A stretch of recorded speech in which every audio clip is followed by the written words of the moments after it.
50 kilometre தொலைவில் ஒரு கல்யாணமா இருக்கலாம், ஒரு காது குத்தா இருக்கலாம், எந்த ஒரு பங்கனா இருக்கலாம், இல்ல திருவிழா இருக்கலாம். பலவீனம் இன்றி சுகமாய் போய் வருகிறோம். ஒரு களைப்பு இல்ல, ஒரு சீனம் இல்ல, ஒரு பலவீனம் இல்ல. 5 கிலோமீட்டர் தாண்டி சபையில வரும்போது நமக்கு பலவீனம் வருது. அல்லேலூயா. சத்தமா சொல்லுங்க பார்க்கலாம். அல்லேலூயா சொல்லுங்க பார்க்கலாம். அநேக பிள்ளைங்க பாருங்க, காலேஜுக்கும் சரி ஸ்கூலுகளுக்கும் சரி காலையில முதல் சாயங்காலம் வர போய் அங்கிருந்து முடிச்சு சந்தோஷம் ஆறாங்க, பலவீனம் இல்ல. சபையில வந்து ஒரு நாள் ஆராதிக்க வரும்போது ஐயோ பலவீனம், ஒரு நாள் எங்களை சும்மா இருக்க விடல, அப்படி சொல்றாங்களா இல்லையா? அந்த பிள்ளைகளுடைய வாழ்க்கை பலவீனப்பட்டு கொண்டிருக்கிறது. அல்லேலூயா, அல்லேலூயா. ஐயா, முன்ன மாதிரி என்னால ஜெபிக்க முடியல. அன்னைக்கு அநேக நேரங்கள் நான் ஜெபித்தேன், இன்னைக்கு எனக்கு ஜெபிக்க முடியலையா சொல்றீங்களா? ஆமென். பலவீனம், அதுதான் பலவீனம். ஆவிக்குரிய சபை எல்லாம் இருக்கு, ஆனா இவருடைய பார்வையில சபை எப்படி இருக்குன்னு தெரியுமா? எல்லாரும் குப்பி பாலை வச்சுட்டு உறிஞ்சு குடிக்கிறது போல இருக்கு. சொல்றது புரியுதா உங்களுக்கு? புரியும்னு நினைக்கிறேன். ஐயா, வயசு ஆவிக்குரிய வாழ்க்கையில 40. நான் ரட்சிக்கப்பட்டு ஞானஸ்நானம் எடுத்து 40 வருஷம் ஆயிட்டு, நான் 50 வருஷம் ஆயிட்டு, 20 வருஷம் ஆயிட்டு, 15 வருஷம் ஆயிட்டு, 10 வருஷம் ஆயிட்டு. ஆனா இப்பவும் நான் என்னது குடிச்சிட்டு இருக்கேன் தெரியுமா? அல்லேலூயா சொல்லுங்க பார்க்கலாம். புரியுதா உங்களுக்கு? எனக்கு சகோதரிக்கு ஒரு குழந்தை பிறந்து 1 வயசாச்சு. கேட்க வேண்டிய கதை. 1 வயசாச்சு. அப்போ 1 வயசாச்சு. எங்கள் வீட்டில் நல்ல பாயசம் வச்சாங்க. இப்போ எங்கள் அம்மா என்ன பண்ணுறாங்கன்னா, ஒரு பாத்திரம் நிறைய கோரி ஒரு ஸ்பூனும் போட்டு கொண்டு வச்சாங்க. என் கையில் என் தங்கச்சிய பிள்ளை இருக்கு, அதை வச்சு நான் கொஞ்சிட்டு இருந்தேனா, நான் எடுத்து குடிச்சிட்டே இருந்தேனா, அது அப்படி நாக்க பார்த்து நம்ம குடிக்கமா, ருசிச்சு குடிக்கமா, அது வாயில போட்டு நான் காமிச்சா. அப்போ நான் என்ன ஸ்பூன் எடுத்து லைட்டாக கொஞ்சம் கொடுத்தேன். அது நல்லா டேஸ்டாக இருக்கும் பார்த்தீங்களா? அது உடனே அப்படின்னு நினச்சி குடிக்க ஆரம்பிச்சோடனே பிள்ளைக்கு வேணும் போல அப்படின்னு அதை பாயசம் பார்த்துக்கோங்க. அது ஒரு ஸ்பூனை கோரி அதுக்கு வாயில் ஓட்டுறேன். அது அவ்வளோ கடகடா குடிச்சிட்டு பிள்ளைக்கு இன்னும் வேணும் போல அப்படியே ரொம்ப கொடுத்தேன். பிள்ளை வயிறு டொம்முன்னு ஆயிட்டு இன்னும் வேணும், அது வேணும்னு வாயை பிளந்துட்டே தான் இருக்கு. நான் ஊட்டி கொடுத்துட்டே இருக்கிறேன், பாதியை கொடுத்துட்டேன். அதுக்கு கழிஞ்சா கொஞ்ச நேரம் தாண்டின அது கண்ணெல்லாம் வெளியே வர்றது போல ஆயிட்டு. நான் பயந்துட்டேன், இது என்னாச்சு, என் கையிலேருந்து என் பிள்ளைக்கு என்ன ஆச்சுன்னு தெரியலையே. அப்படியே கொண்டு அம்மாட்ட கொடுத்துட்டு சொன்னேன், பிள்ளைக்கு ஏதாவது கொடுக்க? ஒன்றுமே கொடுக்கல. ஆடி சொல்லிட்டேன், ஏதாவது நானா நம்ம விடுவாங்களா, அதனால ஒன்றுமே கொடுக்கல. என்ன ஆச்சுன்னு தெரியாது. அது என்னெல்லாமா பார்த்தாங்க, அது லாஸ்ட்ல அப்படின்னு விழிக்குது. கடைசியில் பயந்து ஹாஸ்பிட்டலில் கொண்டு போனாங்க. ஹாஸ்பிட்டலில் கொண்டு போன வயரை டாக்டர் பார்த்துட்டு இதுக்கு தேவையில்லாத ஏதோ கொடுத்துருக்கு போலன்னாரு. அதுவும் எங்கள் தங்கச்சி அம்மா சொல்கிறாங்க, சார் அப்படி ஒன்றுமே கொடுக்கல டாக்டர், அது எதுவுமே குடிக்கல. அப்படியா? அவர் எதெல்லாம் பண்ணி அது திடீர்னு வாந்தி எடுத்த பார்த்தா அத்தனையும் அடையா வருது. கொடுத்த அண்டி பருப்பு, கிஸ்மிஸ் பழம் அவ்வளவும் வெளியே வருது. அப்போ அவர் கேட்குறாரு, என்னம்மா ஒன்றும் குடிக்கல நீங்க, அவ்வளவும் அண்டி பருப்பும் கிஸ்மிஸ் பழவுமா வருது. அவர் சொன்னாரு, கொஞ்ச நேரம் வச்சிருங்க, பிள்ளை செத்து போயிருக்குமேயா. அப்போ எங்கிட்ட வந்துக்கங்க, நீ குடித்தியா? நான் கொடுத்தேன், என்ன பண்ணுது பாருங்க. அது தெரிக்காது. நமக்கு தெரியும் சின்ன பிள்ளைக்கு என்னதான் கொடுக்கணும், குப்பி பால் தான் கொடுக்கணும், அதுதான் அதுக்கு சரியாகும். பெரிய ஆளுக்கு அது எவ்வளவு குடிச்சாலும் ஒன்றும் செய்யாது. அதே நான் பெருசாகி 50 வயசாச்சு, இன்னும் அந்த குப்பி பாலை வச்சுட்டு இருந்தா பார்க்குறவன் என்ன நினைப்பான், இங்க இருக்க வேண்டிய ஆள் கிடையாது.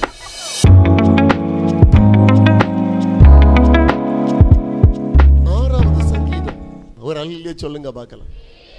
சந்தோஷமா இருக்கிறவங்க கரங்களை உயர்த்தி, இன்னும் கரங்களை உயர்த்தி, இன்னும் சத்தமா கர்த்தருடைய நாமம் மகிமைப்படுவதாக. அருமையானவர்களே, ஆண்டவர் நம்ம நேசிக்கிறார். ஆமெனா இல்லையா?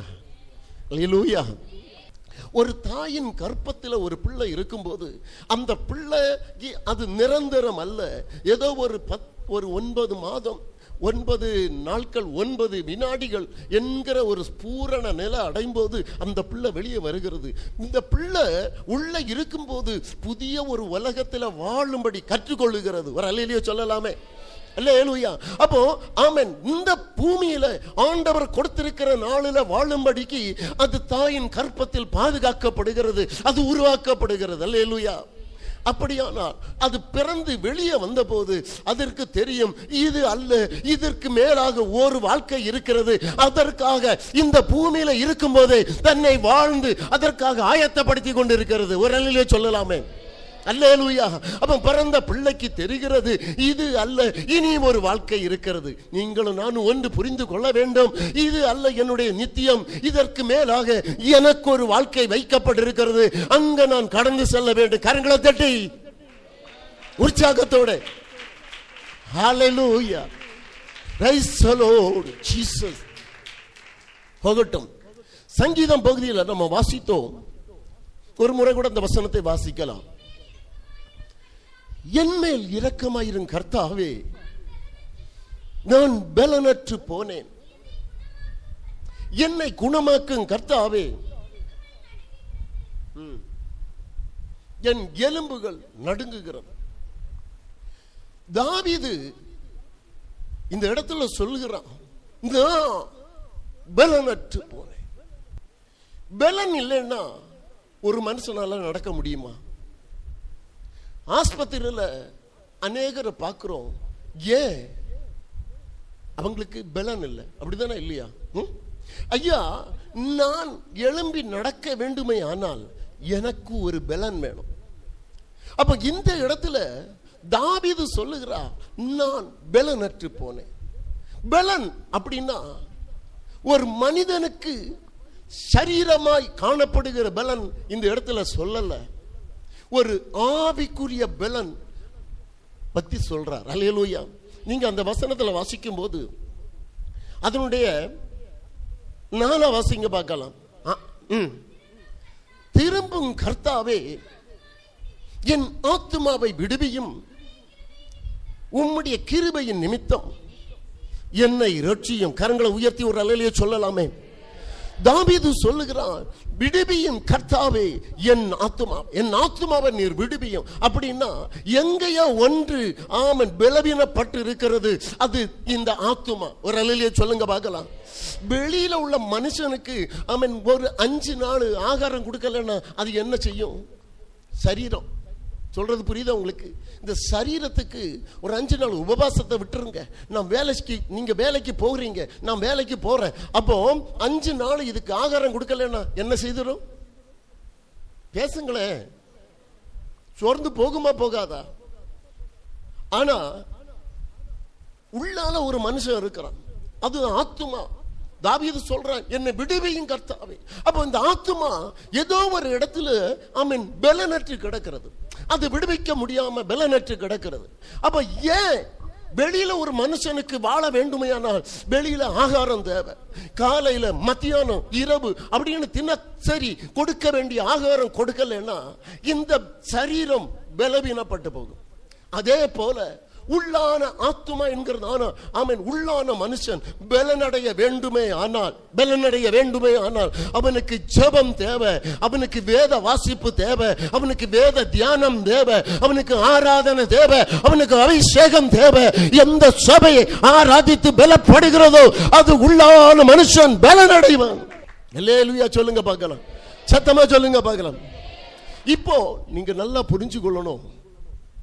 இந்த தாவீதை குறித்து நம்ம வாசிக்கும்போ ஒரு வசனத்தை வாசிக்கலாமே. 26ஆம் சங்கீதம் 1வது வசனத்தை வாசிங்களா. சங்கீதம் 26:1. கர்த்தாவே, என்னை நியாயம் விசாரியும், நான் என் உத்தமத்திலே நடக்கிறேன், நான் கர்த்தரை நம்பி இருக்கிறேன், ஆகையால் நான் தள்ளாடுவதில்லை. இந்த சங்கீதத்தை நீங்க பாத்தீங்கன்னா தாவீது சொல்லுகிறார், ஒரு திடமனதா சொல்றான், நான் என் உத்தமத்தில் நடக்கிறேன், அதனால நான் தள்ளாடுவதில்லை. இன்னும் அநேக சங்கீதங்களை பார்க்கும்போது கர்த்தர் என் மேய்ப்பராய் இருக்கிறார், நான் தாழ்ச்சி அடைவதில்லை. அவருடைய கோலும் அவருடைய தடியும் என்னை தேற்றும். அவர் என்னை புல்லுள்ள இடங்களில் மேய்த்து அமர்ந்த தண்ணீர்கள் அண்டையில் கொண்டு போய் விடுகிறார். சத்துருக்களுக்கு முன்பதாக எனக்கு ஒரு பந்தியை ஆயத்தம் படுத்துகிறார். அல்லேலூயா. சத்தமா சொல்லுங்க பார்க்கலாம். அப்படி சொல்லப்பட்ட தாவீது இந்த இடத்துல சொல்லுகிறார், நான் பலனற்று போனேன். ஐயா, ஏன் உத்தமத்தில் நடந்தனா? எனக்கு நடத்தின ஆண்டவர் என்னை கரம் பிடித்து நடத்தினார், என்னை வழி நடத்தினார். அவருடைய கோலும் தடி என்னை நடத்தினது, தேற்றினது. ஆனா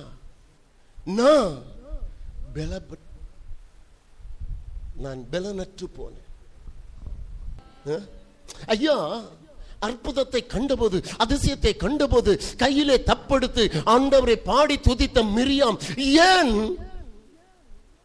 50 கிலோமீட்டர் தொலைவில் ஒரு கல்யாணமா இருக்கலாம், ஒரு காதுகுத்தா இருக்கலாம், எந்த ஒரு ஃபங்க்ஷனா இருக்கலாம், இல்ல திருவிழா இருக்கலாம், பலவீனம் இன்றி சுகமாய் போய் வருகிறோம்.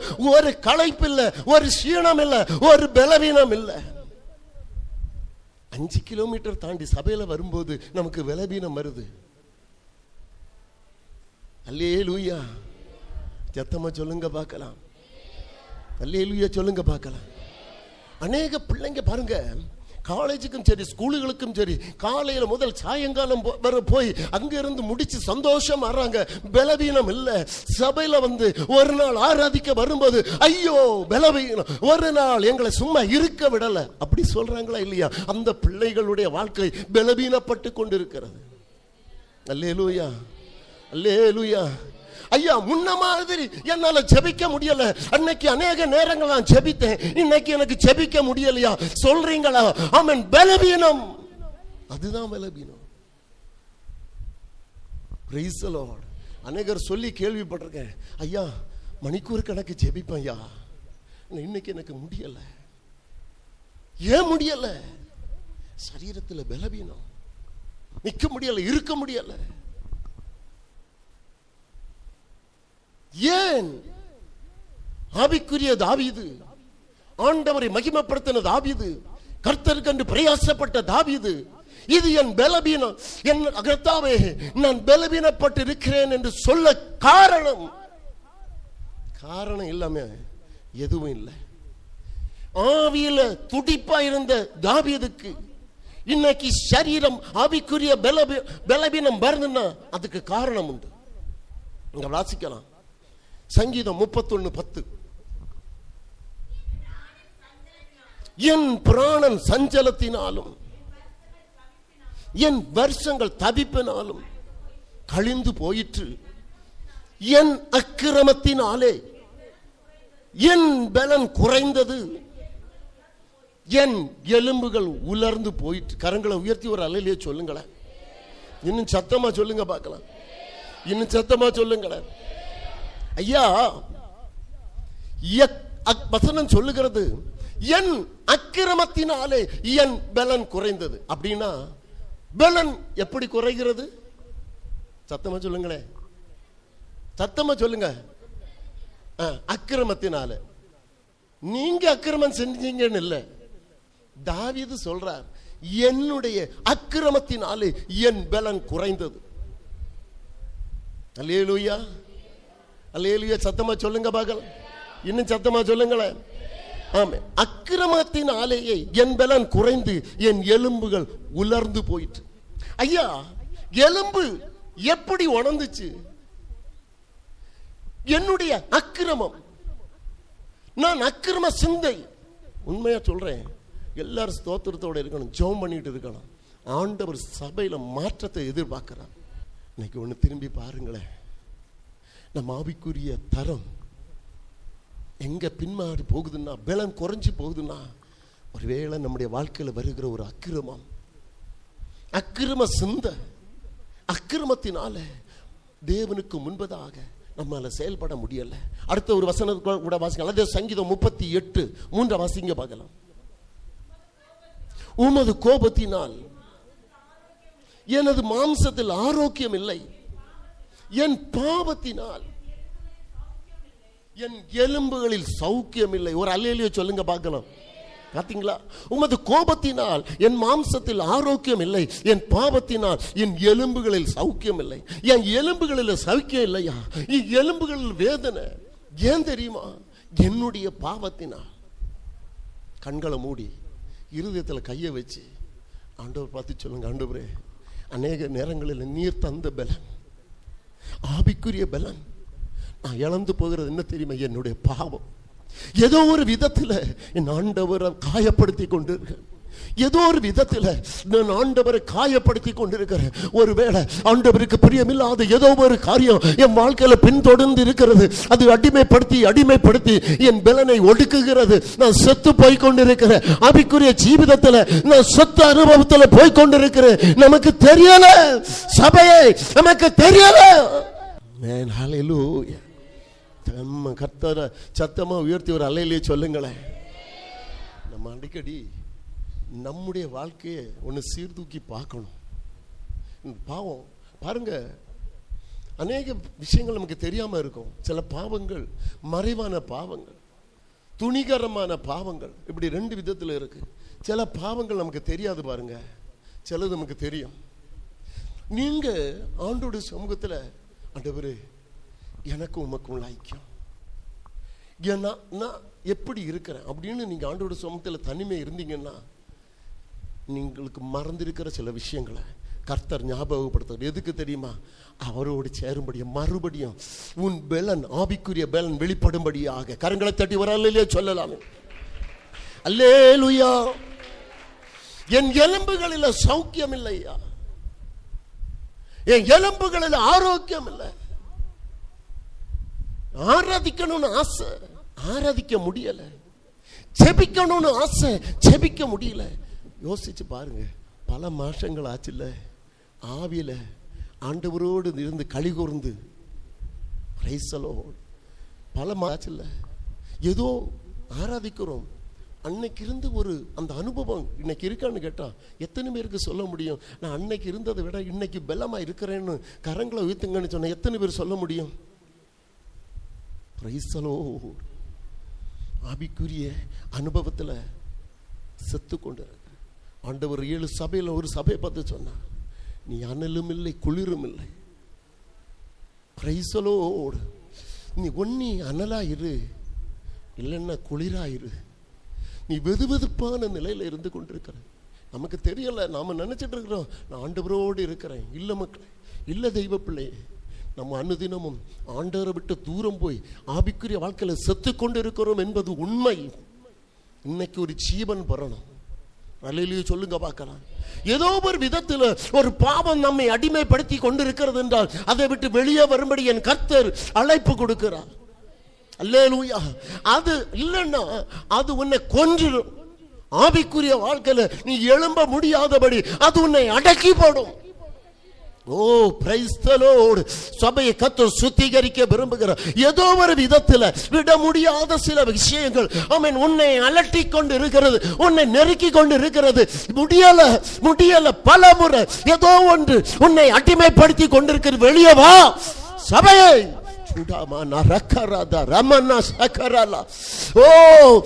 பல வருடங்களை நான் ஆராதிக்கிறவன் உண்மை, பல வருடங்களை எனக்கும் ஆண்டவருக்கும் தொடர்புண்டு உண்மை.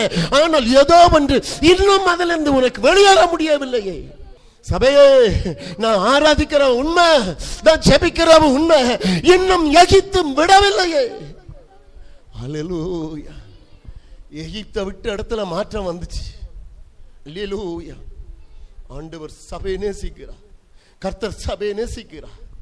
ஆமென். நீ பலவீனப்பட்டு கொண்டிருக்கிறார், உன் ஆவிக்குரிய ஆமென் வாழ்க்கை பலவீனப்பட்டு கொண்டிருக்கிறது. ஏதோ ஒரு இடத்துல தோற்று கொண்டு இருக்கிறார். சத்துரு உனக்கு முன்பதாக ஜெயம் பெற்று கொண்டிருக்கிறார். இன்றைக்கு அதை விட்டு வெளியே வா. என் கர்த்தர் உன்னை வாழ வைக்க விரும்புகிறார். அல்லேலூயா. பாவம் பலவீனப்படுத்தினது. ஏதோ ஒரு விதத்தில் பாவம் பலவீனப்படுத்தினது. மறுபடி அமர முடியல, ஆண்டவரோடு நெருங்க முடியல, ஜெபிக்க முடியல. கடமைக்கு ஜெபிக்கிறோம், ஆண்டவர் நேசிக்கிறாரா? நம்ம ஜெபிக்கிறோம் பாத்தீங்களா, ஆண்டவர் ஏற்றுக்கிறாரா? நாம ஜெபிக்கிறோம், ஆண்டவரோட உறவுல இருக்கிறோமா? 21 நாள் ஜெபம்னு சொன்னாங்களே, 21 நாளில் நம்ம வந்திருக்கிறோங்களே, ஆண்டவருக்கு நமக்குள்ள உறவு புதுப்பிக்கப்பட்டிருக்கா? ஆவிக்குரிய வாழ்க்கையில் அனுபவம் எப்படி இருக்குங்க? அல்லேலூயா. பண்டுள்ள பரிசுத்தவான்கள் எல்லாம் தீ மாதிரி நின்னாங்களே, இன்றைக்கு நமக்கு நிற்க முடியலையே. ஏதோ சத்துருக்கு முன்னாடி விழுந்து தானே கிடக்கிறோம். ஆண்டவர் சொல்லுவாரா? என் பிள்ளை உத்தமன்னு சொல்ல முடியுமா? நம்ம பார்த்து சொல்லுவாரா? கூறாமா நான் ரகசி. ஏன் தெரியுமா? ஆண்டவர் நம்ம நேசிக்கிறார். இன்னைக்கு ஆண்டவர் தட்டி எழுப்புகிறார். ஏன் தெரியுமா? நேசிக்கிறதுனால. அல்லேலூயா சொல்லலாமே, இன்னும் சத்தமா சொல்லலாமே, இன்னும் சத்தமா சொல்லலாமே. அல்லேலூயா. இது எப்படி களி கூறுனா, நீங்க சங்கீதம் 51 அதனுடைய 8 வாசிங்க பார்க்கலாம். நான் சந்தோஷமும் மகிழ்ச்சியும் கேட்கும்படி செய்யும், அப்பொழுது நீர் நொறுக்கின எலும்பு களி கூறும். அப்படின்னா என் அன்பு தெய்வ பிள்ளையே, நம்ம நொறுக்கி வச்சிருக்கிறது யாரு? நம்ம நொறுக்கி வச்சிருக்கிறது யாரு? பிசாசா? யாரு நம்ம நொறுக்கி வச்சிருக்கிறது? பிள்ளைங்க சொல்லுங்க, யாரு? யாரு நம்ம நொறுக்கி வச்சிருக்கு? கர்த்தர் நொறுக்கி வச்சிருக்கிறார். அநேக நேரங்களில் பிசாசு நொறுக்குனான், பிசாசு நொறுக்குனான்னு சொல்லிட்டு இருக்கிறோம். இல்லை, நம்மை நொறுக்கி வைத்திருக்கிற கர்த்தர். நமக்கு ஆரோக்கியம் இல்லை, சௌக்கியம் இல்லை, கர்த்தர் நம்மை நொறுக்கி வைத்திருக்கிறார். தூடாமான ரகதூரி. ஓ ஹல்லேலூயா. அடுத்து 1 கொரிந்தியர் 3:2. பலனற்று போக காரணம், நீங்கள் பலன் இல்லாதவர்கள் ஆனதால் உங்களுக்கு போஜனம் கொடாமல் பாலை குடிக்க கொடுத்து, இன்னமும் நீங்கள் மாம்சத்துக்குரியவர்களாய் இருக்கிறபடியால் இப்பொழுதும் உங்களுக்கு பலன் இல்லை. ஒரு அல்லேலூயா சொல்லுங்க பார்க்கலாம். ஐயா, வசனம் சொல்லுகிறது, நீங்கள் பலன் இல்லாதவர்கள் ஆனபடியினால் நான் பாலை குடிக்க கொடுத்தேன், இன்னமும் நீங்கள் மாம்சத்துக்குரியவர்களாய் இருக்கிறபடியினால் உங்களுக்கு பலன் இல்லை. அப்போ பலன் எங்கே போனது? நான் மாம்சத்துக்குரியவனாய் இருக்கிறபடியினால் என் வாழ்க்கையில எனக்கு பலன் இல்லை. அப்ப ஏன் பலன் இல்லை? பலன் குறைஞ்சு போக காரணம் என்ன? நான் மாம்சத்துக்குள்ளவனா இருக்கிறபடியால் எனக்குள்ள சுயம், எனக்குள்ள மாம்சம் அடிக்கடி வெளிப்படுகிறபடியினால எனக்கு பலன் இல்லை. நான் மாம்சத்துக்குள்ளவா இருக்கிறபடியினால. அல்லேலூயா. அநேக நேரங்களில் ஏன் யா பலன் போகுது? நான் ஆவிக்குரியவன் என்று சொல்றேன், ஆனா எனக்குள்ள மாம்சம் தலையெடுக்கிறது. சூடால ரகசியால ஒரு வசனத்தை கூட இந்த அதனுடைய எபிரேயர் 5:12 கூட வாசிங்க பார்க்கலாம். ஆவியானவர் அதுல ஒரு விசேஷித்த காரியத்தை சொல்றார். காலத்தை பார்த்தால் போதகராய் இருக்க வேண்டிய உங்களுக்கு தேவனுடைய வாக்கியங்களை மறுபடியும் உபதேசிக்க வேண்டியதா இருக்கிறது. நீங்கள் பலமான ஆகாரத்தை அல்ல, பாலை உண்ணத்தக்கவனானீர்கள். புரியுதா உங்களுக்கு? இப்போ எபிரேய சபைக்கு ஆக்கியோன் கடிதம் எழுதும் போது அவர் எழுதுகிற சபைக்கு எழுதுகிறார். இவருடைய பார்வையில ஆவிக்குரிய சபை எல்லாம் இருக்கு, ஆனா இவருடைய பார்வையில சபை எப்படி இருக்குன்னு தெரியுமா? எல்லாரும் குப்பி பாலை வச்சுட்டு உறிஞ்சு குடிக்கிறது போல இருக்கு. சொல்றது புரியுதா உங்களுக்கு? புரியும்னு நினைக்கிறேன். ஐயா, வயசு ஆவிக்குரிய வாழ்க்கையில 40. நான் ரட்சிக்கப்பட்டு ஞானஸ்நானம் எடுத்து 40 வருஷம் ஆயிட்டு. நான் 50 வருஷம் ஆயிட்டு, 20 வருஷம் ஆயிட்டு, 15 வருஷம் ஆயிட்டு, 10 வருஷம் ஆயிட்டு. ஆனா இப்பவும் நான் என்னதை குடிச்சிட்டு இருக்கேன் தெரியுமா? அல்லேலூயா சொல்லுங்க பார்க்கலாம். புரியுதா உங்களுக்கு? காலத்தை பார்த்தா போதகராய் மாற வேண்டிய நீங்கள் காலத்தை பார்த்தால் அநேகருக்கு பக்தி உபதேசத்தை சொல்ல வேண்டிய நீங்கள் இன்னைக்கும் கட்டியான ஆகாரம் சாப்பிட முடியாம எல்லாரும் பார்க்கும்போது ஒரு குப்பி பாலையும் வச்சுட்டு ஆமென் உறிஞ்சு குடிச்சிட்டு இருக்கிற ஒரு நிலைமை. அப்படின்னா எனக்கு கட்டியான வசனம் உட்கொள்ள முடியவில்லை, அதுக்குள்ள பலன் இல்லை. அல்லேலூயா. சின்ன பிள்ளைகளுக்கு கட்டி உள்ள ஆகாரம் தங்கிக்குமா, போகுமா? எனக்கு சகோதரிக்கு ஒரு குழந்தை பிறந்து 1 வயசாச்சு. கேட்க வேண்டிய கதை. 1 வயசாச்சு. அப்போ 1 வயசாச்சு. எங்கள் வீட்டில் நல்ல பாயசம் வச்சாங்க. இப்போ எங்கள் அம்மா என்ன பண்ணுறாங்கன்னா ஒரு பாத்திரம் நிறைய கோரி ஒரு ஸ்பூனும் போட்டு கொண்டு வச்சாங்க. என் கையில் என் தங்கச்சிய பிள்ளை இருக்கு, அதை வச்சு நான் கொஞ்சிட்டு இருந்தேனா, நான் எடுத்து குடிச்சிட்டே இருந்தேனா, அது அப்படி நாக்க பார்த்து நம்ம குடிக்கமா ருசிச்சு குடிக்கமா, அது வாயில போட்டு காமிச்சா. அப்போ நான் என்ன ஸ்பூன் எடுத்து லைட்டாக கொஞ்சம் கொடுத்தேன். அது நல்லா டேஸ்டாக இருக்கும் பார்த்தீங்களா. அது உடனே அப்படின்னு நினச்சி குடிக்க ஆரம்பிச்சோடனே பிள்ளைக்கு வேணும் போல அப்படின்னு அதை பாயசம் பார்த்துக்கோங்க. அது ஒரு ஸ்பூனை கோரி அதுக்கு வாயில் ஓட்டுறேன். அது அவ்வளோ கடகடாக குடிச்சிட்டு பிள்ளைக்கு இன்னும் வேணும் போல அப்படியே ரொம்ப கொடுத்தேன். பிள்ளை வயிறு டொம்முன்னு ஆயிட்டு இன்னும் வேணும், அது வேணும்னு வாயை பிளந்துட்டே தான் இருக்கு. நான் ஊட்டி கொடுத்துட்டே இருக்கிறேன். பாதியை கொடுத்துட்டேன். அதுக்கு கழிஞ்சா கொஞ்ச நேரம் தாண்டினா அது கண்ணெல்லாம் வெளியே வரது போல ஆயிட்டு. நான் பயந்துட்டேன். இது என்னாச்சு, என் கையிலேருந்து என் பிள்ளைக்கு என்ன ஆச்சுன்னு தெரியலையே. அப்படியே கொண்டு அம்மாட்ட கொடுத்துட்டு சொன்னேன், பிள்ளைக்கு ஏதாவது குடிக்க? ஒன்றுமே கொடுக்கல. ஆடி சொல்லிட்டேன், ஏதாவது நம்ம விடுவாங்களா, அதனால ஒன்றுமே கொடுக்கல. என்ன ஆச்சுன்னு தெரியாது. அது என்னெல்லாம பார்த்தாங்க. அது லாஸ்ட்ல அப்படின்னு விழிக்குது. கடைசியில் பயந்து ஹாஸ்பிட்டலில் கொண்டு போனாங்க. ஹாஸ்பிட்டலில் கொண்டு போன வயர டாக்டர் பார்த்துட்டு இதுக்கு தேவையில்லாத ஏதோ கொடுத்துருக்கு போலன்னாரு. அப்போ எங்கள் தங்கச்சி அம்மா சொல்கிறாங்க, சார் அப்படி ஒன்றுமே கொடுக்கல டாக்டர், அது எதுவுமே குடிக்கலை. அப்படியா? அவர் எதெல்லாம் பண்ணி அது திடீர்னு வாந்தி எடுத்த பார்த்தா அத்தனையும் அடையா வருது. கொடுத்த அண்டி பருப்பு கிஸ்மிஸ் பழம் அவ்வளவும் வெளியே வருது. அப்போ அவர் கேட்குறாரு, என்னம்மா ஒன்றும் குடிக்கல நீங்க, அவ்வளவு அண்டி பருப்பு கிஸ்மிஸ் பழவுமா வருது. அவர் சொன்னாரு, கொஞ்ச நேரம் வச்சிருங்க, பிள்ளை செத்து போயிருக்குமேயா. அப்போ எங்கிட்ட வந்துக்காங்க, நீ குடித்தியா? நான் கொடுத்தேன், என்ன பண்ணுது பாருங்க. அது தெரிக்காது. நமக்கு தெரியும் சின்ன பிள்ளைக்கு என்னதான் கொடுக்கணும், குப்பி பால் தான் கொடுக்கணும். அதுதான் அதுக்கு சரியாகும். பெரிய ஆளுக்கு அது எவ்வளவு குடிச்சாலும் ஒன்றும் செய்யாது. அதே நான் பெருசாகி 50 வயசாச்சு, இன்னும் தான் அந்த குப்பி பாலை வச்சுட்டு இருந்தா பார்க்குறவன் என்ன நினைப்பான், இங்க இருக்க வேண்டிய ஆள் கிடையாது. பாக்கி நான் சொல்லல. அல்லேலூயா. இப்போ நல்லா புரிஞ்சுக்கிடுங்க. காலத்தை பார்த்தால் நீங்க எப்படி இருக்கணும், நாம எல்லாம் எப்படி இருக்கணும் சொல்லுங்க பார்க்கலாம். காலத்தை பார்த்தால் நாம எல்லாம் 10 பேருக்கு உபதேசம் பண்ண வேண்டிய நாம இன்னைக்கு குப்பி பாலா வச்சுட்டு இருக்கோம். 1 கொரிந்தியர் 3 அவசியங்க பார்க்கலாம். பொறாமையும் வாக்குவாதமும் பேதகங்களும் உங்களுக்குள் இருக்கிறபடியால் நீங்கள் மாம்சத்துக்குரியவர்களா இருக்கிறீர்கள். கரங்களை தட்டி ஒரு அல்லேலூயா சொல்லுங்க பார்க்கலாம். இன்னும் சத்தமா சொல்லுங்க பார்க்கலாம். கரங்களை தட்டி சூடா பாலா ரகசி அந்தல பலபலபோ சந்தராலா. அல்லேலூயா.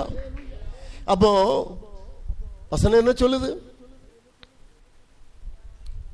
பொறாமையும் வாக்குவாதமும் பேதகங்களும் உங்களுக்குள் இருக்கிறபடியால் நீங்கள் இன்னும் யாரு? மாம்சத்துக்குரியவர்கள். அப்போ நல்ல சபையை ஒன்னு புரிஞ்சு கொள்ளணும். நம்முடைய பலன் எங்க போகுது? ஏன் பலன் குறைஞ்சு போகுது? அதை தான் நம்ம தியானிச்சுட்டு இருக்கிறோம். ஏன் பலன் குறைஞ்சு போகுது? முதல்ல தாவீது சொன்னார், என்னுடைய அக்கிரமத்தினால என் பலன் குறைந்து போகிறது, என்னுடைய பாவத்தினால என் பலன் குறைந்து போகிறது. இங்க மாம்சத்தினால, மாம்சத்துக்குள்ளவனா நான் இருக்கிறபடினால என்னுடைய பலன் குறைந்து போகிறது. அப்ப மாம்சத்தின் கிரியைகள் வாக்குவாதம், பொறாமை, பேதகங்கள் எனக்குள் இருக்கிறபடியால் நான் பலன் இல்லாதவனா இருக்கிறேன். அப்படிதான் வசனம் சொல்லுது. அப்ப வாக்குவாதம், சபைக்குள்ள வாக்குவாதம் இருக்கா? தெரியல, பார்த்ததே இல்லை பாஸ்டர். நாங்க வருவோம், ஆமேன் போடுவோம், போவோம். வாக்குவாதம் சபையில வாக்குவாதம் செய்த ஒரு தெய்வ பிள்ளை, தெய்வத்தின் அடி வாக்குல வாங்கக்கூடாது. வாக்குவாதம் செய்ய வேண்டிய இடம் அல்ல. ஒரு ஆவிக்குரிய பிள்ளை அவன் மாம்சத்தில் இருப்பானே, ஆனால் அவன் வாக்குவாதம் செய்கிறவன். அப்படின்னா நாம வாக்குவாதம் செய்தோம்னா ஒண்ணு புரிஞ்சுக்கிடணும், நான் பலன் இல்லை, எனக்கு ஆவிக்குரிய பலன் இல்லை. ஒரு விதத்தில் என் ஆவிக்குரிய வாழ்க்கை பாதிக்கப்பட்டு கொண்டிருக்கிறது. என்னுடைய ஆவிக்குரிய நிலைமை அழிந்து கொண்டு இருக்கிறது. வாக்குவாதம் பொறாமை, அதுக்குள்ளால நான் போகல, நேரம் போயிட்டு. இன்னும் நிறைய காரியங்கள் இருக்கு. ஒரு மூட்டையா ஆண்டவர் கொடுத்தாரு, இருக்கும் ஒவ்வொரு நாளும் இருக்கும்போது ஒவ்வொரு புதுசு புதுசாக கொடுத்தாரு. அப்போ இதுலயே நமக்கு நேரம் ஓடிட்டு. அல்லேலூயா. வாக்குவாதம், பொறாமை, பேதகம் இருக்குன்னா நான் ஆவிக்குரியவன் அல்ல. அல்லேலூயா. மாம்சம் எனக்குள்ள இருக்குன்னா, சுயம் எனக்குள்ள இருக்குன்னா நான் ஆவிக்குரியவன் அல்ல. என்னோட ஆவிக்குரிய பலன் இழந்து போகிறது. ஒன்று மட்டும் இங்கே புரிஞ்ச போதும், ஏதோ ஒரு இடத்துல என்னுடைய பலன் போய்கொண்டிருக்கிறது. ஒரு காலில் ஒரு அடிபட்டு பிளட் வருதுன்னா, அந்த பிளட்டை நம்ம கை அந்த பிளட் போகாதபடி பாதுகாக்கலைன்னா அந்த பிளட் போயிட்டே இருக்கும். நேரம் தாண்டும் போது செத்து கீழே விழுவோம். சொல்றது புரியுதா உங்களுக்கு? என்னுடைய ஆவிக்குரிய வாழ்க்கை, நான் மாம்சத்தில் இருப்பேன். இன்னைக்கு நல்லா புரிஞ்சுக்கிடுங்க. நம்ம முதிர்ச்சி இருக்கு. நான் ஆவிக்குரியவன், அநேக காலங்களில் ஆண்டவருடைய சமூகத்தில் இருக்கிற உண்மை. ஆனா ஆவிக்குரிய பலன் அற்றவனா நான் இருக்கிறேன். ஒருவேளை இந்த நீங்க அப்படி இல்லாம இருக்கலாம். ஏதோ ஆண்டவர் கொடுத்த ஒரு வார்த்தை. அப்படி இருப்பீர்களே. ஆனால் ஒன்று சொல்லட்டுமா, நாம ஆவிக்குரியவங்க, நமக்கு வாக்குவாதம் வேண்டாம். பிசாசு வாக்குவாதம் கொண்டு வருவான். ஏன்னு தெரியுமா? உன்னுடைய அபிஷேகத்தை இழக்கும்படி, உன்னுடைய ஆண்டவருக்குள்ள உறவை இழக்கும்படி உனக்கு வாக்குவாதத்தை கொண்டு வருவான். உனக்குள்ள பொறாமையை கொண்டு வருவான், உனக்குள்ள வைராக்கியத்தை கொண்டு வருவான், உனக்குள்ள எரிச்சலை கொண்டு வருவான். அப்ப மாம்சத்தின்படி இருக்கிறவர்கள் ஆமன் குழந்தைகளா இருக்கிறாங்க. ஆமன் வாக்குவாதம் பொறாமையும் இருக்கிறபடியினால நீங்க இன்னும் மாம்சத்துக்குரியவர்களா இருக்கிறீர்கள். ஆகையால் உங்களுக்கு பலன் இல்லை. தெய்வ பிள்ளையே, வாக்குவாதம் இருக்கா, பொறாமை இருக்கு, இன்னைக்கு ஆண்டோட சுமத்தில் வைக்கணும். இன்னைக்கு ஆண்டோட சமத்தில் வைக்கணும். ஆண்டவர் உங்களை ரூபாந்தரப்படுத்த விரும்புகிறார். மறுபடியும் இழந்த பலனை கர்த்தர் தர விரும்புகிறார். சொல்லுங்க பார்க்கலாம். சரி, நான் முடிக்கிறேன். அப்போ இப்படி பலனற்று போனா இனி இதுவரைக்கும் நடந்தது போட்டும், இதுவரை நம்முடைய வாழ்க்கையில் நடந்தது போகட்டும். பலனற்ற நான் பலனடை என்ன செய்யணும்? ஓசியா 6ஆம் அதிகாரம் அதனுடைய 1வது வசனம் வாசிக்கலாம். ஓசியா தீர்க்கதரிசன புஸ்தகம் 6:1. சத்தமா, கர்த்தரிடத்தில் திரும்புவோம் வாருங்கள். நம்மை ஈறினார், அவரே நம்மை குணமாக்குவார். நம்மை அடித்தார், அவரே நம்முடைய காயங்களை கட்டுவார். அல்லேலூயா. சத்தம் அல்லேலூயா. வசனம் சொல்லுகிறது. அது வசனம் ஒண்ணு கூட, கர்த்தரிடத்தில் திரும்புவோம் வாருங்கள். நம்மை பீறினார், அவரே நம்மை குணமாக்குவார். நம்மை அடித்தார், அவரே நம்முடைய காயங்களை கட்டுவார். ஒரு அல்லேலூயா சொல்லலாம். அப்படின்னா பலனற்று போக காரணம் நம்ம பார்த்தோம். பாத்தீங்களா? ஒண்ணு, நம்முடைய அக்கிரமங்கள், நம்முடைய பாவங்கள், நம்முடைய மாம்சத்தின் கிரியைகள் தேவனுடைய சமூகத்திலிருந்து நம்முடைய ஆவிக்குரிய பலனை இழக்க பண்ணினது. இந்த பலனை நான் திரும்ப பெற்றுக்கொள்ளணும்னா என் கர்த்தரிடத்துல வரணும். சொல்றது புரியுதா உங்களுக்கு? ஆண்டவருடைய சமூகத்தில் வரணும். ஆண்டவரே, தப்பு பண்ணிட்டேன், எல்லாத்தையும் எடுத்து மாற்றிருங்கன்னு வசனம் சொல்லுது பாத்தீங்களா? அவரே கர்த்தரிடத்தில் திரும்புவோம். நீ கர்த்தரிடத்தில் திரும்பும் போது கர்த்தர் உனக்கு மாற்றத்தை தருவார். அவரே நம்மை பீறினார், அவரே நம்மை கட்டுவார். ஆண்டவருடைய சமூகத்தில் நீ திரும்பி வரும்போது கர்த்தர் உன்னை கட்ட விரும்புகிறார். அல்லேலூயா. இன்றைக்கு பலன் இழந்த சபையை ஆமென் கர்த்தர் உன்னை கட்ட விரும்புகிறார். மறுபடி நீ கட்டப்படுவாய். நீ எங்க வரணும்னா நீ ஆண்டவருடைய சமூகத்தில் வரணும். அல்லேலூயா சொல்லுங்க பார்க்கலாம். எவன் ஆண்டவருடைய சமூகத்தில் திரும்பவும் வருகிறானோ அவனை கர்த்தர் கட்ட விரும்புகிறார். அல்லேலூயா. அவர் அடித்தார், ஆனால் அவர் காயம் கட்டுவார். அவரே நம்மை பீறினார், மறுபடி அவர் நமக்கு சுகத்தை கொடுக்கிறவர். அல்லேலூயா, அல்லேலூயா, ஆமென். உபாகமம் 32:31-9 கூட வாசிங்க பாருங்க. உபாகமம் 32:39. நானே அவர், என்னோட வேற தேவன் இல்லை. இப்பொழுதும் பாருங்கள், நான் கொல்கிறேன், நான் உயிர்ப்பிக்கிறேன், நான் காயப்படுத்துகிறேன், நான் சொஸ்தப்படுத்துகிறேன், என் கைக்கு தப்புவிப்பார் இல்லை. அல்லேலூயா. ஆண்டவர் சொல்லுகிறார், நானே அவர், நான் உயிர்ப்பிக்கிறவர் கொல்லுகிறவருமாய் இருக்கிறேன், நான் காயப்படுத்தி காயம் கட்டுகிறேன். ஆமென். என் கைக்கு தப்புவிப்பவர் இல்லை. ஒருவேளை ஏதோ ஒரு விதத்தில் ஆமென் மாம்சத்தில் ஆமென் அல்லேலூயா சீக்குண்டு ஆமென் ஆண்டவருடைய சமூகத்தை விட்டு அப்புறப்பட்டிருக்கிற தெய்வ சபையை நீ இந்த பகல் காலம் ஆண்டவருடைய சமூகத்தில் திரும்பி வருவாயே, ஆனால் அவர் கொல்லுகிறவர் மறுபடி உயிர்ப்பிக்கிறவருமாய் இருக்கிறார். கரங்களை தட்டி ஆண்டவரை மகிமைப்படுத்துங்க பார்க்கலாம். இன்றைக்கு உயிர்ப்பிக்கிற ஒரு தெய்வம். ஆமென். எஸ், அல்லேலூயா. உன்னை மறுபடியும் திரும்ப கட்டுகிற ஒரு தெய்வம், உன்னை உயிர்ப்பிக்கிற ஒரு தெய்வம், உன்னை ஜீவனோடு வைக்கிற ஒரு தெய்வம். அவர் காயப்படுத்தி காய கட்டுகிறார். அவருடைய கைக்கு தப்புவிப்பவர் இல்லை. அல்லேலூயா. சத்தமவர் அல்லே சொல்லுங்க பார்க்கலாம். எஸ், எல்லாரும் ஆமென். அநேக வசனங்கள் இருக்கு. ஓசியம் 14:2 சொல்லப்படுற வார்த்தையை கொண்டு கர்த்தரிடத்தில் திரும்புங்கள். புலம்பங்கள் 3:40 சொல்லுது, வழியை சோதித்து அப்படி ஆண்டவருடைய சமூகத்தில் திரும்புங்கள். அல்லேலூயா, ஆமென். கர்த்தரிடத்தில் திரும்புங்கள். பலனடைய செய்ய வேண்டியது. இரண்டாவது, தேவனிடத்தில் தாழ்த்தி ஆண்டவருடைய சமூகத்தில் கெஞ்சுங்கள். ஆமென். மூன்றாவது, அவருடைய சமூகத்தில் காத்திருங்கள். அல்லேலூயா. அதை மட்டும் சொல்றேன். ஏசாயா 40:31. ஏசாயா 40:31. கர்த்தருக்கு காத்திருக்கிறவர்களோ புது பலன் அடைந்து கழுகுகளை போல செட்டைகளை அடித்து எழும்புவார்கள். அவர்கள் ஓடினாலும் இளைப்படையார்கள், நடந்தாலும் சோர்ந்து போகார்கள். அப்படியே நம்ம எல்லாரும் எழும்பி ஆண்டவருடைய சமூகத்தில் நிற்கலாமா?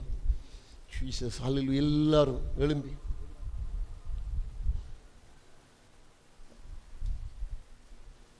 சீக்கிரமா பலன் இல்லாதது போல இருக்கிறீங்க ஐயா. குளிர்ந்த அனுபவத்தில் இன்னைக்கு ஹல்லேலூயா கர்த்தருடைய சமூகத்தில் நம்ம ஒப்பு கொடுக்க போறோம். கர்த்தர் நம்மை பலப்படுத்த போகிறோம். எல்லாரும் ஆண்டவருடைய சமூகத்தில் கண்களை மூடுங்க பார்க்கலாம். ஃப்ரீஸலோட கடங்களை மூடி கர்த்தருடைய சமூகத்தில் ஆண்டவருடைய சமூகத்தில் நான் எப்படி இருக்கிறேன்? கேட்கப்பட்ட வசனத்துக்கு முன்பதாக பல நாளா நான் சொல்றேன், நான் ஒரு ஆவிக்குரியவன். கர்த்தர் என்னோடு இருக்கிறார். கர்த்தர் என்ன நடத்துகிறார். நான் ஆராதனைக்கு போகிறேன், நான் ஜெபத்தில் போகிறேன், எல்லா காரியத்திலும் நான் இருக்கிறேன். நான் ஆண்டவரோடு தானே இருக்கிறேன். அநேக நேரங்களில் இந்த வார்த்தைகளை சொல்லி சொல்லி நம்ம ஏமாந்து போனது உண்டு. ஆனா கர்த்தர் உன்னுடன் இருக்கிறாரா? உன் பலன் குறுகி இருக்கா? இல்ல நீ பலனோடு இருக்கிறாயா? ஆவிக்குரிய வாழ்க்கையில நீ குழந்தை போல இருக்கிறாயா? இல்ல புருஷனை போல இருக்கிறாயா? ஐயா, ரட்சிக்கப்பட்டு 20 வருஷம் ஆச்சு. அன்னைக்கு இருந்த பலன் உனக்கு இருக்கா? காலேபு சொன்னா, ஐயா அன்னைக்கு 40 வயதுல எனக்கு இருந்த பலன் 85 வயதான போது எனக்கு இன்னைக்கு இருக்கியா? அதே பலன்ல ஒரு பலன் கூட எனக்கு குறையல. ஆவிக்குரிய தெய்வ சபையை ஆராதிக்கிறேன், அன்பு தெய்வ பிள்ளையே, உன்னால சொல்ல முடியுமா? நான் பலத்தில் இருக்கிறேன்ப்பா, என்கிட்ட மாம்சத்தின் கிரியைகள் இல்ல. சொல்ல முடியுமா? அநேக நேரங்களில் நம்மை ஆட்கொள்ளுகிறது மாம்சத்தின் சுபாவம் அல்லவா? என்னுடைய வாழ்க்கையை, உங்களுடைய வாழ்க்கையை தரையோடு நசுக்கிறது மாம்சத்தின் செயல் அல்லவா? ஆவிக்குரியவன் என்று பெயர் பெற்றும் எத்தனை முறை பொய் சொல்லுகிறோம், எத்தனை முறை மற்றவர்களுக்கு விரோதமாய் பேசுகிறோம். மாம்சத்தின் கிரியைகள் வெளிப்படுகிறதே, அப்போது நம்மை ஆளுகிறது யாரு? ஆமென், தேவனா இல்லை சத்துருவா?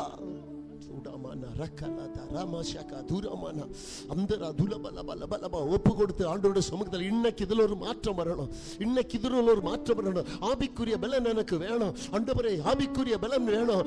நான் என்னை ஏமாற்றி கொண்டிருக்கிறேன், சபையை நாம நம்மை ஏமாற்றி கொண்டிருக்கிறோம். கர்த்தர் விரும்புகிறார் இதுல மாற்றி உன்னை புது சிருஷ்டியாய் கர்த்தர் அண்டையில நிறுத்த கர்த்தர் விரும்புகிறார்.